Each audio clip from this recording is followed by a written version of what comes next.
Welcome back to the channel. My name is Estevan Vega, the author of the Arson saga, and you are here. We are reading through chapters 11 and 12 today in celebration of Arson's 10-year anniversary, which is going to be going down on May 4th. So I'm so stoked you guys are here. Thank you so much for tuning in. And without further ado, here's chapter 11. Emery eased toward the strange boy lying face down in the water, weighing her steps, counting her heartbeats. 1, 2, 4. No, go back one.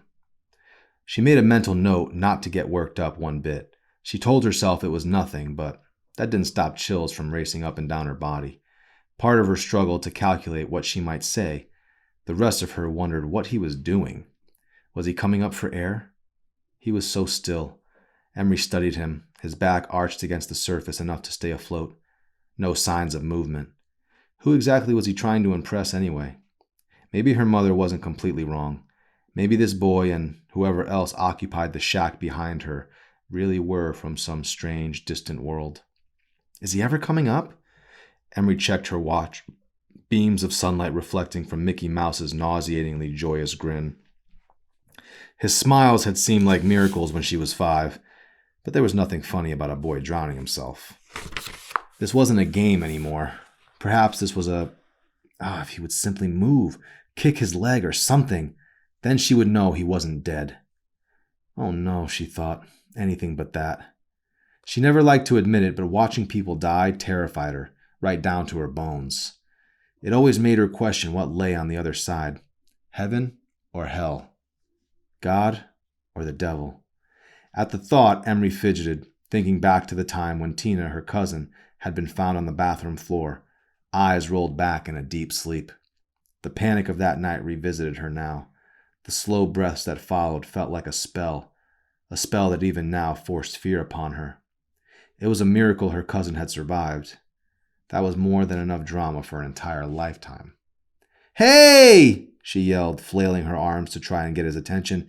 "Hey, you!" Alien boy didn't move. He'd been under the water now for over 2 minutes.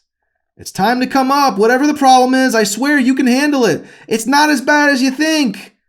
Butterflies swarmed inside her belly, but they felt more like bats chewing away everything but the anxiety. Not again. She winced, diving from the dock headfirst into the lake. As she hit the water, her mask slipped off. Swimming underneath the boy, she fought to bring him up for air. Suddenly, his eyes opened.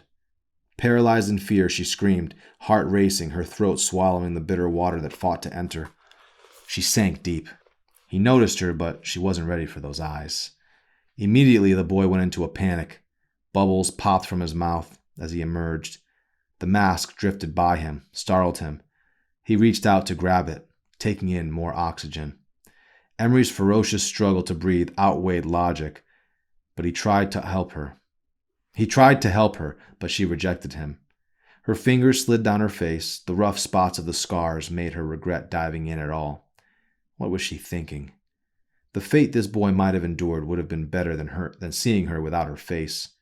"Who are you?" he asked. "Where is it?" Emery said, shivering. The cold water stung in spite of the summer's heat. "What were you doing? Why did you dive in after me?" A black shirt hugged his chest.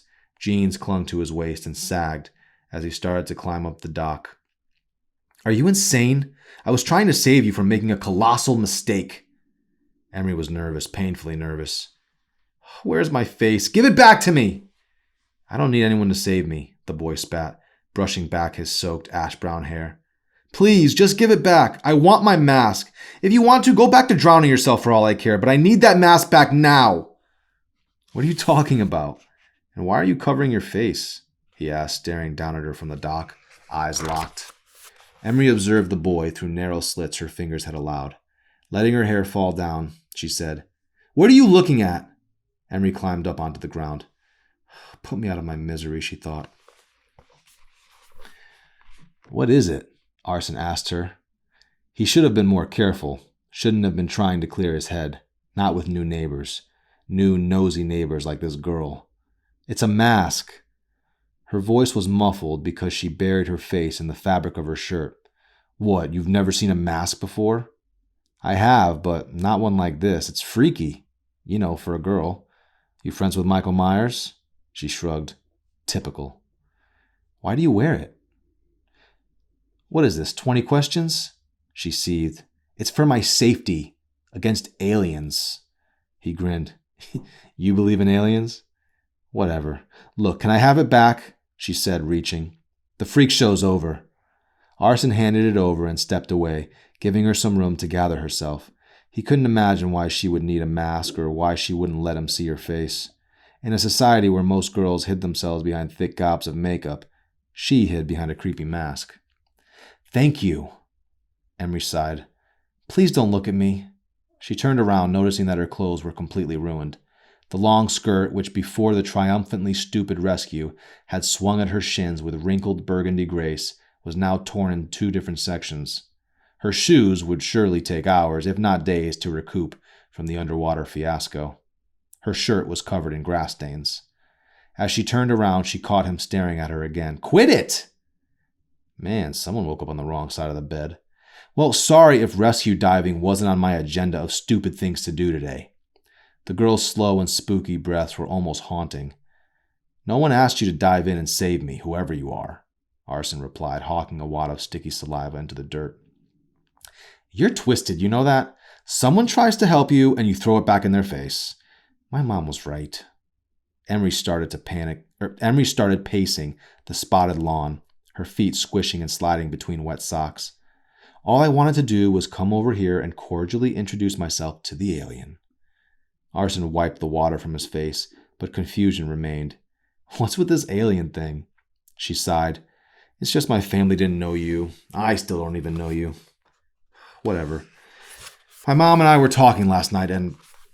Forget it. I finally made contact. That's all that matters. He stared at her inquisitively. Mission accomplished? If you call ruining my clothes, losing my mask, and you staring at me like I'm the bearded lady accomplished, then yes, it was a roaring success. There was an amusing mystique about her. In all his life, people had been made up of the sweet and the sour, the beautiful and the ugly.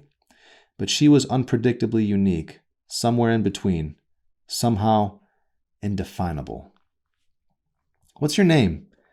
Arson finally asked, shoulders shrugged. She paused briefly. Emery? What's yours? Arson. Arson? Okay, weird boy. Weird name. Guess it adds up. Arson tilted his head. Coming from the girl who wears a mask. She didn't say a word. I'd invite you in, he began, but Grandma's about to get up. She's not exactly hard-pressed to meet new people. Usually I'm not either, but you did try to save my life or whatever. He said it half smirking. Even though you weren't really drowning, she said, now showing how ashamed she was of it. Next time I'll just wait it out. Read about your underwater tragedy in the obits. Arson grinned. Well, I gotta go. As he stared at the cabin, he noticed Grandma's shadow linger over the porch like a vulture in the valley. Yeah, we should get cleaned up, Emery agreed, chilled by the old woman's presence. Guess I'll see you around, he called out halfway toward the cabin. A smile pulled her lips up against the inside of the mask. Grandma sat with prying eyes and disapproving lips as Arson walked in. You're getting awfully friendly with the new neighbor, she said. Her words held him still. Awfully friendly indeed.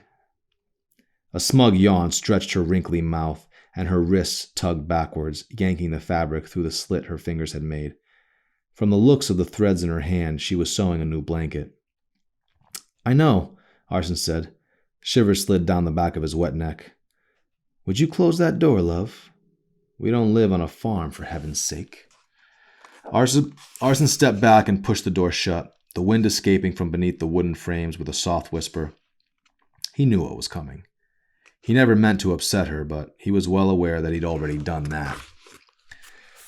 Now lock the door, just in case. She looked at him. Her eyes were rings of fire on his cold skin. Come sit by me, won't you? Slowly, Arson drew near, apprehensive, but willing. Go on.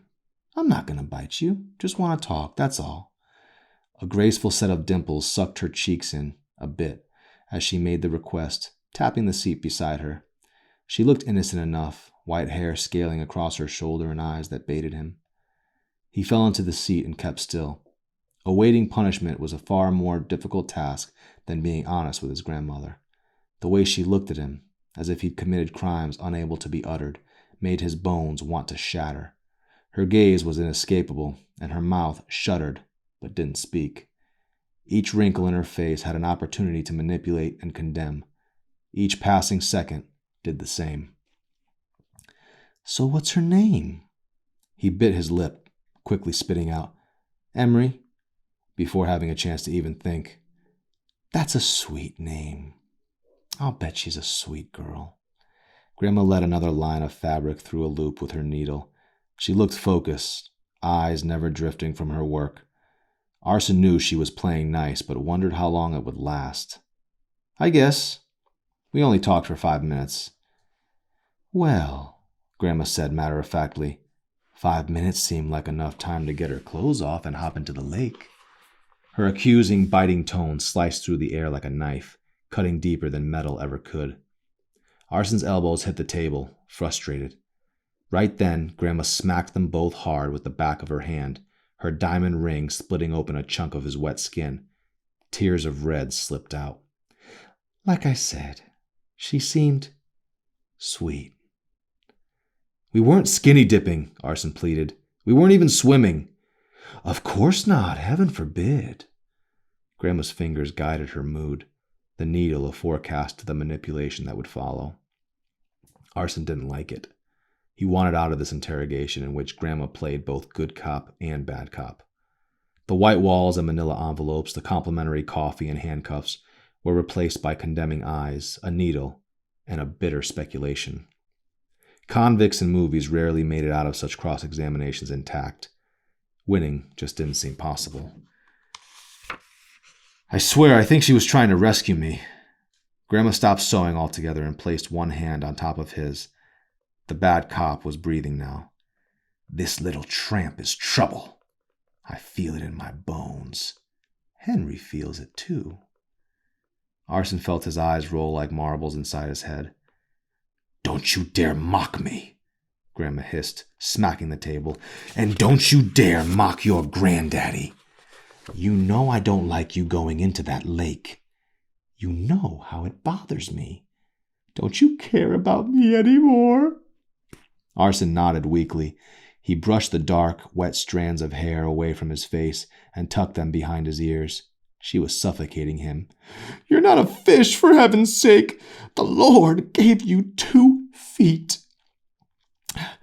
You were meant to be on dry land, not holding your breath underwater like some crazy... Oh, what am I going to do with you?"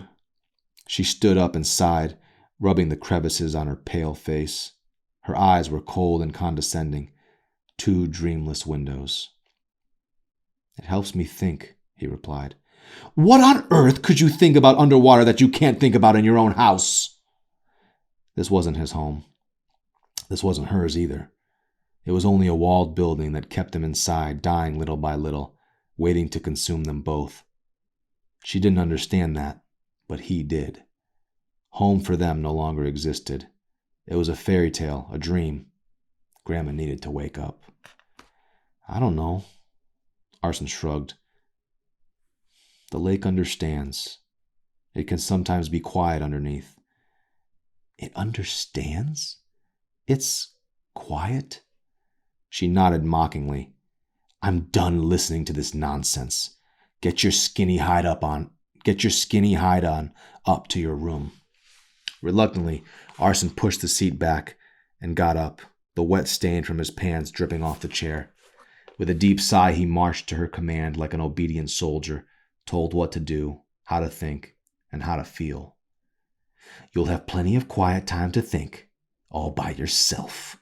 With arms folded, Grandma followed him up the stairs, angry and militant. She tossed a towel at him and shoved him into the bedroom. The sound of her turning the key, locking him inside, made his hands burn. Arson reached for the photograph of his mother. He clutched it tightly until his hands became fists. the face of his mother quickly disintegrating inside his hot grip. Maybe if she were here. Arson lay huddled on the floor. He'd changed his outfit and had plenty of time to dry off, but he still felt soggy, his clothes sticking to his body every chance they got. Anxious and uneasy, he rocked back and forth. The walls accused and the windows spied. Fury pumped through him. The heat in his hands didn't bother him the way it used to. He practiced lighting and quenching the fire in his palm, played with it, let it dance across each line and curve. First a spark, then a red gasp, and then a flame. A smile manipulated his lips. He hated the fire, but it seemed the fire understood him in ways no human could, in ways no human wanted to. It was then that Arson found a spider crawling amidst the dust, its spiny, intricate legs plotting a vile route with each measured move. Yet the creature appeared insignificant to him, disgusting and meaningless. The more Arson stared, the more apprehensive the creature became. The spider ceased all movement suddenly. Its dead eyes were black glass. Arson wondered if it had a soul. The spider crawled along, tiptoeing against the back of Arson's wrists for a moment, before making its way up unpainted sheetrock. He locked his gaze. The 8-legged acrobat drifted along the wall. Somewhere within this creature's ugliness, there was something painfully beautiful. The room paled in comparison. The boarded windows looked on, but Arson ignored them. A poster of his favorite novel, The Great Gatsby, faded away as light skimmed across the filmy layer of web and dust. The web reminded him of Grandma's hair, white, the color of ghosts and winter. Arson marveled. Seconds turned to minutes, and minutes into an hour, and he watched the busy creature spin and twist, carefully unwinding each sticky thread. Jealousy swelled within him. "It's unfair," he snarled. The spider was done at last. Arson watched it crawl across the web, trailing from the bedpost to the ceiling. It was perfect. The dead-eyed spider danced upon the final strand and awaited its prey, huddled in the darkness. Arson's hand began to burn once more, and this time he let it seduce him. "I hate you," he cried. Frustration and sadness and torment all together. Arson reached out with one finger and burned the web, letting it fall like ashes at his feet. Chapter 12. Emery liked to analyze, even if she couldn't always understand. People were unpredictable, but trying to figure them out sort of came easy. Even as a child, Emery enjoyed analyzing how people worked, why they did certain things. But long before her 13th birthday, Emery had learned the hard way that her thinking needed to change. Her parents had warned her about what a messed up place the world was, how trusting people always got their hearts broken. They were right. She hated that. Hated how people lied and gave false hope, false acceptance. Hypocrites. Like her family, like their families, like everyone else. In the shower, her mind seemed the most lucid. Perhaps the hot steam or the little stabs of boiling water kept her calm. She let the water sink into her scars, scratching at the bumps and gross craters on her face. But she couldn't stop thinking about him. Emery wanted to know what thoughts found their way into Arson's head. After all, he couldn't possibly be feeling the way she was. Plus, even if he were, it was stupid to even consider, because there was no way he could understand what she had gone through as a child, what she was still going through. Who would? She could picture her mother's response. "The two of you could never have a normal life together." But that wasn't enough to ignore the sting of intrigue that found its way into her analytical brain. Maybe this was what girls always talked about, just a crush. As flashbacks of the day raced through her mind, Emery recalled coming home to an empty house. The only remnant was a sticky note on the fridge that read, "Had to go out. Be home later. Love you, Dad." Cryptic, as usual. Emery sucked in a deep breath of steam. She could feel her pores, what was left of them, expanding and contracting. The hot needles soothed her skin and muscles and flesh. The hot needles soothed her muscles and flesh, even the rough parts of her shoulder, which, to the best of her ability, she kept hidden. Those parts of her body would remain diseased, infected. Emery turned the handle and the shower head stopped spinning out warmth. She stepped out onto the cold tile floor, grabbed a towel, and wiped the mirror, where a lost girl stared back at her. They were only memories. They weren't real, but they still had the power to rip Arson apart. Danny visited him now and then, but every time Arson tried to talk to him, tell him how screwed up his life was, how he wished they could have remained in contact over the years, the image fled. It stung to be brought back, though. Lingering in the past seemed to constantly breathe new life into the same old misery. It hurt that Danny had never tried to find him. He just disappeared. The years hadn't changed Danny. He was still the way Arson remembered. Sometimes the only thing he talked to was the image of Danny come back to haunt him, come back to remind him of his guilt and regret. Danny always brought the cold. Arson's teeth chattered. Chilled sweat bled across his forehead. He reached for a comic book to quiet his mind, but it only reminded him of how low he really was. "I'm no hero," he said, grinding his teeth. He hated Grandma for locking him up, hated that key she turned every time she stuck him in here. It would be so easy. The more time he spent trapped, the less he believed in heroes. They never came to visit him. Only Danny, only the pain and hurt. Arson had had enough of the haunting spirit, enough of every hero's complacent and fearful silence. Grandma was merely immortal, weak and vindictive, but beautiful. He knew her footsteps, knew her smile, even knew what her breath smelled like. His hate for her was only equaled by a love he could not explain in ordinary words, not even emotion. But he knew she was right about him.